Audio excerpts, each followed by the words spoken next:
Assalamualaikum warahmatullahi wabarakatuh. Perkenalkan, nama Ibu Kamila Salsabila Sofatul Akbar. Kalian bisa panggil dengan sebutan Ibu Salsa. Kalian juga boleh panggil dengan Kak Salsa.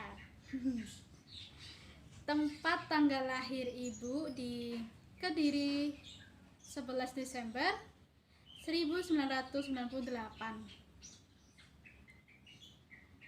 Asal Ibu dari Nganjuk. Dan umur kita pastinya nggak beda jauh loh, 11-12an lah.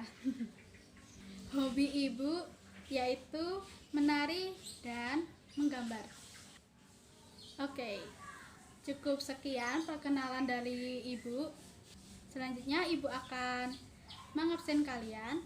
Apakah hari ini ada yang tidak masuk? Oke, hari ini masuk semua ya. Ibu punya sebuah iklan layanan masyarakat berupa poster kayak gini. Kira-kira ini tuh poster tentang apa? Yap, benar sekali. Ini adalah poster tentang membuang sampah pada tempatnya. Apa amanat yang dapat kita petik dari poster tersebut? Betul sekali. Amanat yang dapat kita ambil dari poster tersebut yaitu kita sebagai manusia harus peduli terhadap lingkungan di sekitar kita. Apabila ada sampah yang berserakan, kita harus memungutnya lalu membuangnya ke tempat sampah. Kalau kita ketemu orang di jalan lagi membuang sampah sembarangan di sungai, kalian harus menegurnya lalu menasihati dengan cara yang sopan dan memberikan contoh yang baik. Membuang sampah pada tempatnya harus diajarkan sejak dini karena itu sangat penting. Dampak positif dari membuang sampah pada tempatnya yaitu kita terhindar dari beberapa macam penyakit dan juga kita melihat lingkungan yang bersih, membuat hati kita nyaman, adem, dan asri. Dampak negatif dari membuang sampah sembarangan yaitu mengakibatkan banjir, pencemaran lingkungan, dan lain-lain. Cukup sekian manfaat yang dapat Ibu sampaikan. Kita kembali lagi dalam pembelajaran. Hari ini kita akan belajar tentang dasar desain grafis. Tujuan pembelajaran materi ini yaitu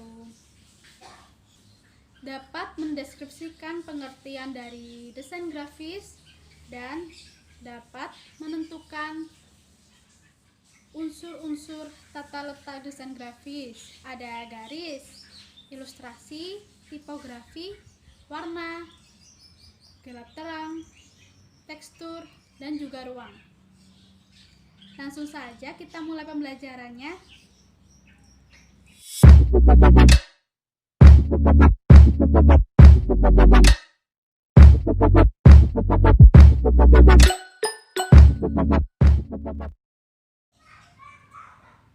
Hari ini kita akan belajar tentang dasar desain grafis.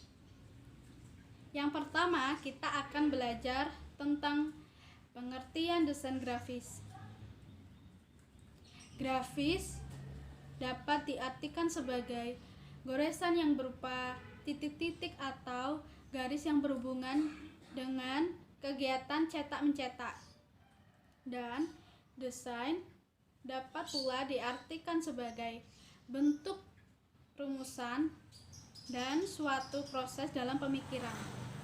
Jadi, desain grafis adalah seni dalam berkomunikasi menggunakan tulisan, ruang, dan juga gambar.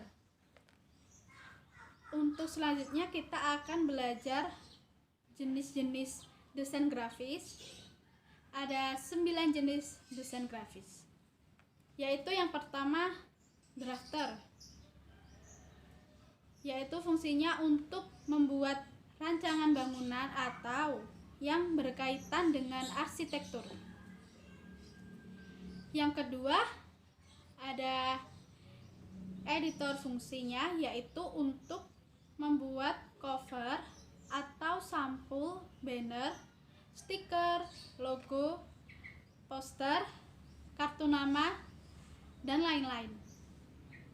Yang ketiga ada layouter,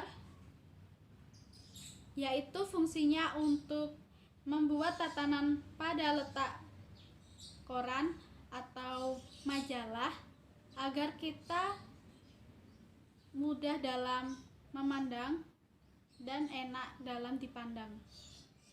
Yang keempat ada art director, yaitu fungsinya untuk membuat karya seni berupa visual efek atau hiasan. Yang kelima ada fotografer, yaitu fungsinya untuk pengeditan foto. Yang keenam ada animator, yaitu fungsinya untuk menunjang pekerjaan dalam bidang motion grafis, iklan, dan juga film fantasi. Yang ketujuh ada visualisator, yaitu fungsinya untuk memberikan suatu gambaran dalam sebuah karya produk yang berbentuk real atau 3 dimensi. Yang kedelapan ada video editor, yaitu fungsinya untuk mengedit video atau film sekaligus merangkapnya sebagai video shooter. Dan yang terakhir ada integrator designer, yaitu fungsinya untuk mengedit film atau video sekaligus merangkapnya sebagai video shooter. Dan pembelajaran selanjutnya kita akan membahas tentang unsur-unsur desain grafis. Ada 7 unsur, yaitu yang pertama garis, adalah tanda untuk menghubungkan 2 titik. Yang kedua ada ilustrasi, yaitu unsur grafis yang sangat vital dan dapat disajikan mulai dari goresan atau titik-titik sederhana sampai dengan kompleks. Yang ketiga ada tipografi, merupakan seni dalam merancang, menyusun, dan memodifikasi huruf. Yang keempat ada warna. Warna ini dalam layout dapat menyampaikan sebuah mood, membuat gambar, menarik perhatian, dan mengidentifikasi objek. Yang kelima ada gelap terang. Salah satu cara terbaik untuk memudahkan unsur penangkapan pesan dalam visual grafis adalah dengan mengatur gelap terang. Ada 2 pembagian dalam kategori ini, yaitu low contrast value, yang berarti penggunaan warna-warna yang kurang kontras. Visual yang dihasilkan akan cenderung kalem, statis, dan sederhana, serta tenang. Sedangkan yang kedua adalah high contrast value, yaitu penggunaan warna-warna kontras dengan ekstrim, sehingga menghasilkan visual yang energik, ceria, dinamis, dan dramatis. Yang keenam ada tekstur, merupakan nilai raba atau lebih mudahnya adalah halus dan kasarnya sebuah permukaan benda. Yang terakhir ada ruang. Pengertian dari ruang ini adalah jarak antara atau daerah atau sekitar sesuatu. Selanjutnya kita akan belajar tentang prinsip-prinsip tata letak desain grafis. Ada 7 prinsip. Yang pertama, prinsip dari kesatuan, yaitu prinsip hubungan jika salah satu atau beberapa unsur rupa mempunyai hubungan warna, raut, alat, dan lain-lain, maka kesatuan telah tercapai. Yang kedua, ada prinsip dari keseimbangan, adalah karya seni dan desain harus memiliki keseimbangan agar nyaman dipandang dan tidak membuat gelisah.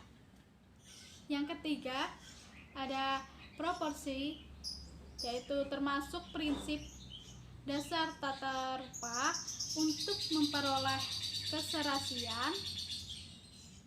Keserasian dalam sebuah karya diperlukan perbandingan-perbandingan yang tepat.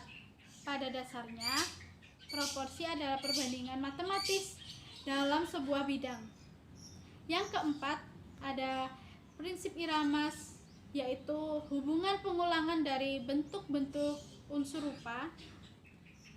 Pengulangan ini serupa dalam cara yang konsisten dan variasi dalam bentuk, ukuran, posisi atau elemen adalah kunci untuk visual ritme.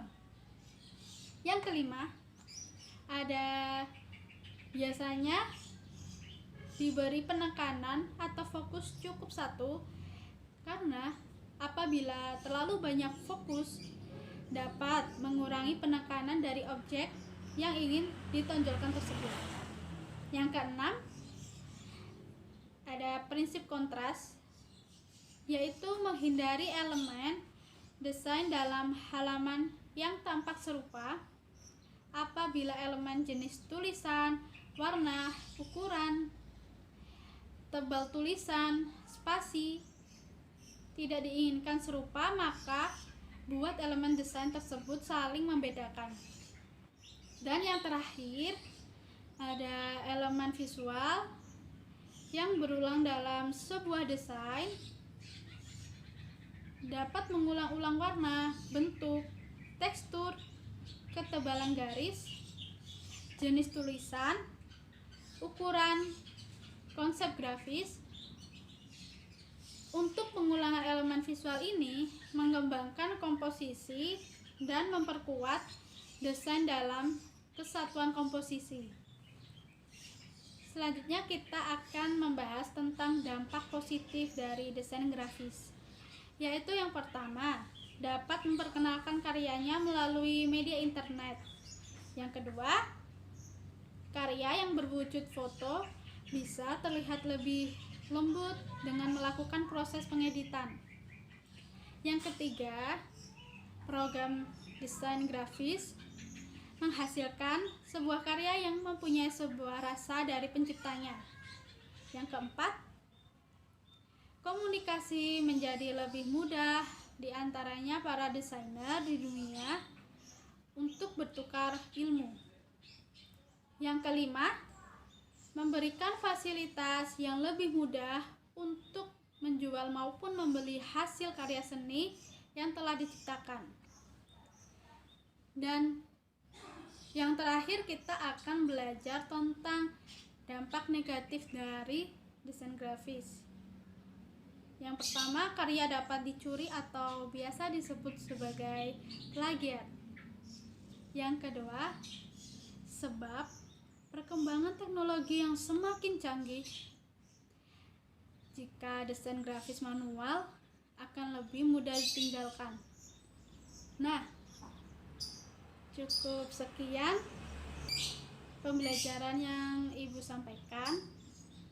Kita sudah belajar beberapa dari desain grafis. Ada pengertian desain grafis, ada jenis-jenis desain grafis, ada unsur-unsur desain grafis. Ada juga prinsip-prinsip tata letak, membahas dampak positif dan juga dampak negatif dari desain grafis. Nah, Ibu hari ini akan memberikan kalian sebuah tugas, yaitu kalian harus mencari sebuah iklan layanan masyarakat berupa poster. Poster tersebut memuat unsur-unsur desain grafis yang sudah kita pelajari. Ada 7 unsur.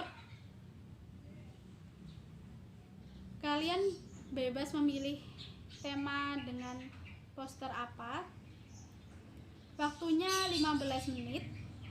Dimulai dari sekarang.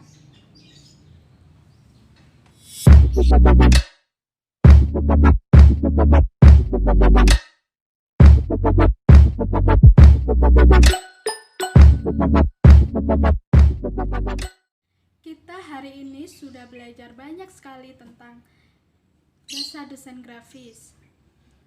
Jadi kesimpulan dari pembelajaran hari ini yaitu kita sudah belajar tentang pengertian desain grafis dan juga unsur-unsur tata letak desain grafis berupa garis, ilustrasi, tipografi, warna, gelap terang, tekstur, dan juga ruang. Nah, untuk tugas kalian di rumah, kalian bikin iklan layanan masyarakat berupa poster bertemakan pendidikan, lingkungan, dan juga kesehatan. Kalian pilih salah satu dari ketiga tema tersebut dan dicetak ukuran kertas A4. Kalian harus bikin semenarik mungkin. Semoga pembelajaran hari ini bermanfaat bagi kita semua. Oh ya, untuk pengumpulan tugas terakhir besok jam 9 pagi dikumpulin jadi satu di ketua kelas, lalu ketua kelas memberikan kepada saya. Sekian dari pembelajaran hari ini. Terima kasih. Wassalamualaikum warahmatullahi wabarakatuh.